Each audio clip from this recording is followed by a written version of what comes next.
Hi friends, welcome to relax recipes. இன்றைக்கி ஒரு unboxing video தான் பார்க்க போகிறோம். கிச்சனுக்கு நான் புதுசாக வாங்கியிருந்த ஒரு சில பொருட்களும் கிராக்கரி யூனிட்டுக்கு வாங்கியிருந்த ஒரு சில பொருட்களையும் தான் உங்களுக்கு அன்பாக்சிங் பண்ணி காட்ட போகிறேன். இது எல்லாமே மொத்தமாக வாங்கினது இல்லைங்க, ஒவ்வொன்றா வாங்கினது தான். உங்களுக்கு அன்பாக்சிங் பண்ணி காட்டணும் அப்படின்னு சொல்லிட்டு நான் சேர்த்து வச்சு இன்றைக்கி அன்பாக்சிங் பண்ணுறேன். இது எல்லாமே ஆன்லைனில் பர்ச்சேஸ் பண்ணது தான். ஸோ உங்களுக்கு யாருக்காவது இந்த மாதிரி பொருட்கள் தேவைப்பட்டதுன்னா யூஸ்ஃபுல்லாக இருக்கும் அப்படிங்கிறதுக்காக தான் காட்டுறேன் ஃப்ரெண்ட்ஸ். இதை முதல்ல ஓப்பன் பண்ணி காட்டிடுறேன். அப்புறம் இது எப்படி யூஸ்ஃபுல்லாக இருக்குது, நான் எந்த மாதிரி யூஸ் பண்ணியிருக்கேன் அப்படிங்கிறதையும் உங்களுக்கு அட்டாச் பண்ணுறேன். அந்த ஃபோட்டோஸையும் அட்டாச் பண்ணுறேன்.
ஃபஸ்ட்டு ப்ராடக்ட் பார்த்தீங்கன்னா ரைஸ் ட்ரம், அரிசி தட்டி வைக்கிற ஒரு பாக்ஸு. அரிசி தான் வைக்கணும் அப்படின்லங்க, கோதுமை மாவு இந்த மாதிரி ஐட்டங்களும் வச்சுக்கலாம். அவங்க கொடுத்துருந்த அளவு பார்த்தீங்கன்னா 10 to 12 kg கொடுத்துருந்தாங்க. ஆனால் சைஸ் பொறுத்த வரைக்கும் எனக்கு வந்து ஒரு 8 கிலோ தான் இது பிடிக்கும். நான் எக்ஸாக்டாக அளந்து பார்த்து உங்களுக்கு போடுறேன். 8 கிலோ வரைக்கும் தான் இது ரைஸு பிடிக்கும். பட் குவாலிட்டி வந்து நல்ல சூப்பராக இருக்குது. கொஞ்சம் காஸ்ட்லியாக இருக்குமோ அப்படின்னு ஃபீல் பண்ணேன். பட் அவங்க கொடுத்த இந்த ரிவ்யூவில் இருந்த மாதிரியே எட்ஜஸ் எல்லாம் நல்ல ஸ்மூத்தாக, ஃபினிஷிங் ரொம்ப நல்லா இருக்குது. வெயிட்டும் நல்ல வெயிட்டு, பார்த்தாலே உங்களுக்கு தெரியும் அதோட குவாலிட்டி. இதே சைஸ் ட்ரம்மு வந்து இதோட ப்ரைஸ் கம்மியாகவும் அமேசானில் அவைலபிளாக இருந்தது. ஆனால் இந்த ப்ராடக்டோட ரிவ்யூ ரொம்ப நல்லா இருந்தது, இந்த பிராண்டோட ரிவ்யூ. ஸோ அதனால தான் இதை ஆர்டர் கொடுத்தேன். ஆனால் இது ஒர்த்தான ப்ராடக்ட் தாங்க. அப்புறம் இதில் நான் அரிசி கொட்டி அளந்து பார்த்தேன். எங்கள் வீட்டில் இருந்த எங்கள் வீட்டில் யூஸ் பண்ணுறது வந்து பொன்னி அரிசி, கொஞ்சம் பொடி அரிசி தான். அதில் பார்த்தீங்கன்னா 10 கிலோ வரைக்கும் இது பிடிச்சிதுங்க. அந்த ஃபோட்டோவையும் நான் லாஸ்ட்டாக அட்டாச் பண்ணுறேன். இப்போ நம்ம அடுத்த ப்ராடக்ட் பார்த்துடலாம். இதுவும் அமேசானில் வாங்கினது தான். இதையும் ஓப்பன் பண்ணிடலாம்.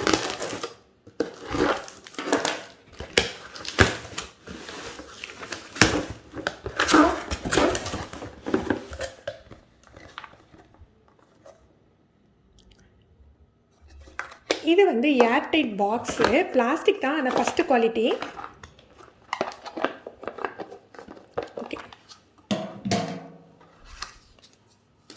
சைஸ் பார்த்தீங்கன்னா நார்மல் சைஸாக தான் இருக்குது. ரொம்ப பெருசும் இல்லை, ரொம்ப சின்னது இல்லை. ஃப்ரீசரில் ஸ்டோர் பண்ணுறதுக்காக நான் இது வாங்கினேங்க. ஃப்ரிட்ஜில் வைக்கிறதுக்கு கொஞ்சம் குவாலிட்டியும் கூட இருக்கணும். ஏன்னா பிளாஸ்டிக்கில் வைக்கிறோம் இல்லையா ஃப்ரீசரில், அதனால் எல்லாத்தையுமே கிளாஸில் ஸ்டோர் பண்ண முடியாதனால இந்த மாதிரி வாங்கினேன். இது வந்து செட் ஆஃப் 6 பீஸ் இருக்குது. நல்லா பேக் பண்ணி கொடுத்துருக்காங்க.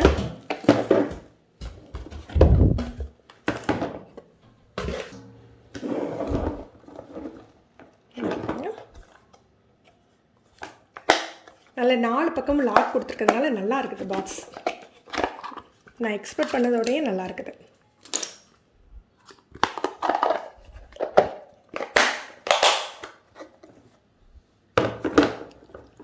இதோட ரேட்டு லிங்கு இதையும் கீழே டிஸ்கிரிப்ஷனில் கொடுக்குறேன். இப்போ நம்ம அடுத்த பாக்ஸை பார்த்துடலாம். இது வந்து நான் மீஷோவில் பர்ச்சேஸ் பண்ணதுங்க. ரேட்டு பார்த்தீங்கன்னா அமேசானோட மீஷோவில் கொஞ்சம் ரேட்டு கம்மியாக தான் இருக்குது. பட் குவாலிட்டி எப்படி இருக்குன்னு எனக்கு தெரியலை. இதுக்கு முன்னால் மீஷோவில் வந்து ட்ரெஸ்ஸஸ் பர்ச்சேஸ் பண்ணியிருக்கேன். கிச்சன் ஐட்டம்ஸ் அவ்வளோவா பர்ச்சேஸ் பண்ணதில்லை. இதுதான் ஃபஸ்ட் டைம். இது எதுவுமே ஸ்பான்சர் ப்ராடக்டோ, ஸ்பான்சர் ஐட்டமோ, ஸ்பான்சர் வீடியோவோ இல்லைங்க. நான் பர்ச்சேஸ் பண்ணியிருக்க ஐட்டம் தான். உங்களுக்கு யூஸ்ஃபுல்லாக இருக்கும் அப்படின்னு சொல்லிட்டு காட்டுறேன்.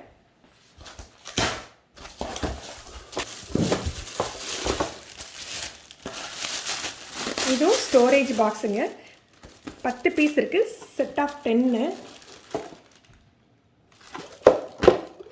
இது ரேட்டும் விலை கம்மியாக தான் போட்டிருந்தாங்க. பட் குவாலிட்டி ரொம்ப ரொம்ப நல்லா இருக்குது. நான் எக்ஸ்பெக்ட் பண்ணதோட ரொம்ப நல்லா இருக்குது. இங்கே பாருங்கள், இந்த ஏர் டைட்டு, அந்த ஏர் டைட் பண்ணுறது பாருங்கள், சவுண்டே அப்படி கேட்குது உங்களுக்கு. ஃபஸ்ட் டைம் ஆர்டர் கொடுக்குறதுனால ப்ராடக்ட் எப்படி இருக்குமோ அப்படின்னு சொல்லிட்டு இதில் 2-3 சைஸ் வச்சுருந்தாங்க. சரி, ஒரு சைஸ் வாங்கி ட்ரை பண்ணி பார்ப்போம் அப்படின்னு சொல்லிட்டு பண்ணாங்க. ரொம்ப நல்லா இருக்குது. நான் எக்ஸ்பெக்ட் பண்ணதோட குவாலிட்டி சூப்பராக இருக்குது. சைஸும் பர்ஃபெக்டாக இருக்குது. நம்ம கப்போர்டுக்குள்ளேயே மோஸ்ட்லி வந்து மீடியம் சைஸ் கப்போர்டுக்கும் ஈஸியாக ஃபிட் ஆகிற டைப்பில் இருக்குது. KitKat container, multipurpose, airtight containers for your kitchen அப்படின்னு கொடுத்துருக்காங்க. Freezer safe, BPA free, microwave சேஃபாக இருக்குது. இதில் வந்து 2 கலர் இருந்தது, ப்ளூ இருந்தது, ரெட் இருந்தது. இந்த ப்ளூ வீடியோ தெரிகிறத விட மைல்டு கலராக ரொம்ப நல்லா இருக்குதுங்க.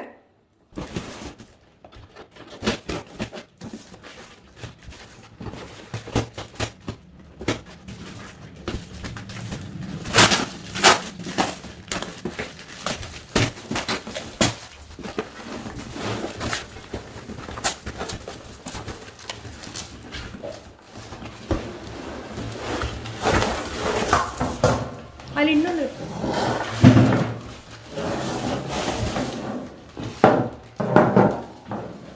இது தனித்தனியாக 2 யூனிட் ஆர்டர் கொடுத்துருந்தேங்க. கிராக்கரி டேபிள்குள்ளே, கிராக்கரி கபோர்டுக்குள்ளே வைக்கிற மாதிரி பவுல்ஸ் எல்லாம் இப்போ ஒன்றுக்கு மேலே ஒன்று வைக்கல, நமக்கு வந்து அந்த வெயிட் தாங்காமல் அடியில் உள்ள பவுலெல்லாம் உடையிற மாதிரி இருக்குது. இந்த மாதிரி ஒரு செட்டில் வச்சா நல்லா வைக்கிறதுக்கு நல்லா வசதியாக இருக்கும். 2 ரேக்காக இருக்குது அப்படின்னு சொல்லிட்டு ஆர்டர் கொடுத்துருந்தேன். ஓகே, நல்ல வெயிட்டாக இருக்குது. குவாலிட்டி பார்க்கல ஓகே, நல்ல குவாலிட்டியாக தான் இருக்குது, வெயிட்டாக இருக்குது. ஆனால் பேக்கிங் பார்த்தீங்கன்னா 2 ஒன்று அனுப்பையில் இந்த சின்னது வந்து நல்ல கம்ப்ளீட்டாக அழகாக பேக் பண்ணியிருந்தாங்க. பெருசு வந்து அதோடு சேர்த்து வச்சுருந்ததுனால இதுக்கு தனியாக கவரோ எதுவுமே போடலை. அதே மாதிரி கீழே இந்த இது வைப்போம் இல்லையா, இது வந்து 2 தான் இருக்குது. 4 இருக்கணும் இல்லையா, 2 தான் இருக்குது இந்த நாப்பு. ஸோ கொஞ்சம் ஆடுற மாதிரி இருக்குது எனக்கு. இது பாருங்கள், இந்த பார்த்தா தெரியும் லைட்டாக. இது கொஞ்சம் பெரிய சைஸ், இதே மாடலில் அது கொஞ்சம் சின்னது. இதை நான் கப்போர்டில் வச்சுட்டு இது எப்படி இருந்தது அப்படிங்கிற ஃபோட்டோவையும் உங்களுக்கு நான் அட்டாச் பண்ணி விடுறேன். நல்ல வெயிட்டாக இருக்குங்க, ஒரு கையில் தூக்கவே முடியலை, அந்தளவுக்கு வெயிட் இருக்குது. எனக்கு என்னமோ இந்த பெருசை விட சின்னது ரொம்ப நல்லா இருக்கிற மாதிரி இருக்குது. ஆனால் பெருசில் வந்து இந்த மாதிரி சைடில் ஒரு ஹேண்டில் கொடுத்துருக்காங்க. அதே மாதிரி இது கொஞ்சம் தூக்குன மாதிரி இருக்குது, அடியில் போய் டச் ஆகலை, இந்த மாதிரி தூக்கிட்டு இருக்குது. கீழே உள்ளது வந்து கொஞ்சம் ஃப்ளாட்டாக இருக்குது. இந்த சின்னது வந்து ஏதோ ஃப்ளாட்டாக இருக்குது, மேலே அந்த ஹேண்டிலும் இல்லை. இது வந்து கப்போர்டுக்குள்ளே வைக்கணும் அப்படின்னு இல்லைங்க, கிச்சனில் வந்து நம்ம கவுண்டர் டாப்பில் வைக்கணும் அப்படின்னா கூட யூஸ் பண்ணிக்கலாம். இந்த ப்ராடக்ட்ஸோட லிங்க்ஸை கீழே டிஸ்கிரிப்ஷனில் கொடுக்குறேன். இந்த வீடியோ உங்களுக்குலாம் யூஸ்ஃபுல்லாக இருந்திருக்கும்னு நினைக்கிறேன். இந்த வீடியோ உங்களுக்கு யூஸ்ஃபுல்லாக இருந்ததுன்னா மறக்காமல் லைக் பண்ணி ஷேர் பண்ணுங்கள். நீங்கள் நம்ம சேனலுக்கு புதுசுனா ரிலாக்ஸ் ரெசிபி சப்ஸ்கிரைப் பண்ணிக்கோங்க. கீழே உள்ள பெல் பட்டனை ப்ரெஸ் பண்ணிங்கன்னா நம்ம சேனலில் வீடியோக்கள் போட்ட உடனே நோட்டிஃபிகேஷன் உங்களுக்கு கிடைக்கும். தேங்க்யூ.